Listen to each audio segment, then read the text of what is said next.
Ababaka b'akabondo ka NRM Bukedde makagoba President entebe olunaku lwajjo mu lukiiko lwayitiddwa ssentebe w'ekibiina Yoweri Kaguta Museveni. Kitegeerekese nti bano leero baateesezza ku biina okusoosowazibwa mu mbayirira y'omwaka gw'ebyensimbi ogujja ogwa 2025-2026 era ne bakkaanya okuwagira enteekateeka ey'empagi 10 ezigenda okutumbula ebyenfuna by'eggwanga. Kuno kuliko okunyweza ebyokwerinda, okutumbula enfuna y'amaka, okutumbula tekinologiya, ebyobulambuzi, eby'amafuta n'ebirala.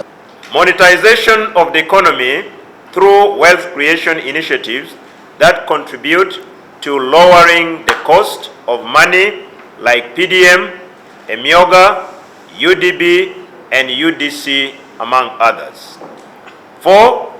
Infrastructure development, railways, standard gauge railway and meter gauge railway, roads maintenance, paved and unpaved. Nampala wa gavumenti Dennis Samson Obua agamba nti ku luno tebagenda kwogera bwogezi nga bamayiridde okulwanyisa enguzi esaasaanidde eggwanga nti kuba kizuuliddwa nga yeesinze okufa ebyenfuna.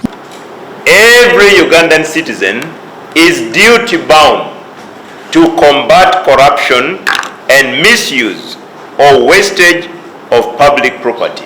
Mu lukiiko lwa bannamawulire lwe batuuzizza ku paalamenti, minisita omubeezi ow'ebyensimbi Henry Musaasizi ategeezezza nti bamaze okwetegereza ebyenfuna nga zino z'empagi ezigenda okuyambako okukuza ebyenfuna bya Uganda byekubiseemu emirundi 10 mu bbanga lya myaka 15 gyokka. On 3 tools.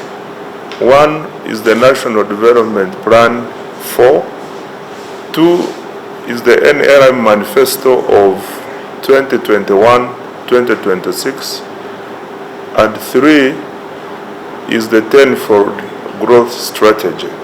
Kyokka Musaasizi agumizza eggwanga nti babayiridde dda nga Uganda yafiiriddwa obuwumbi bw'ensimbi obusoba mu 6 oluvannyuma lwa Amerika okuyimiriza obuvujjirizi bwe badde eteeka mu kulwanyisa Mukenenya, wabula n'agumya eggwanga nti ssente zino bagenda kuzinoonya kuba gavumenti teyinza kuleka abantu baayo kufa. We shall provide the funding for this internally under GOU. We will not allow our people to die because USAID has gone away.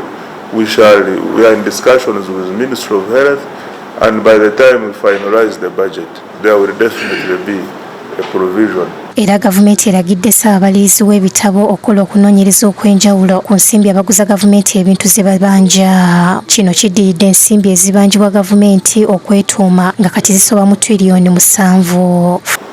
Do a thorough audit so that we know how much is real for domestic arrears, because accounting officers tell us an amount.